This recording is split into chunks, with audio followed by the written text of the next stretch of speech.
Reimbursement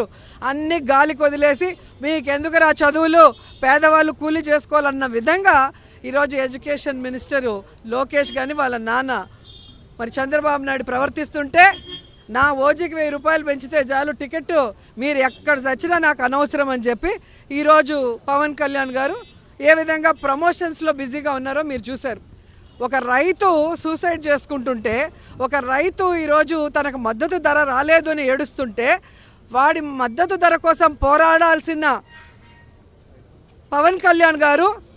ఈరోజు దాన్ని పక్కన పెట్టి కేవలం హరహర వీరమల్లుడు రేట్లు పెంచుకోవడానికి, ఓజీ రేట్లు పెంచుకోవడానికి, ఈరోజు షూటింగ్లు చేసుకోవడానికి ఏ విధంగా ప్రజాధనాన్ని దుర్వినియోగం చేస్తూ, ప్రజలు ఇచ్చిన ఆ ప్రోటోకాల్ని దుర్వినియోగం చేస్తూ ఈరోజు తను ఎంజాయ్ చేస్తున్నాడు లైఫ్, ప్రజల్ని గాలికి వదిలేసి అనేది మీ అందరికీ తెలియజేస్తున్నా. ఎందుకంటే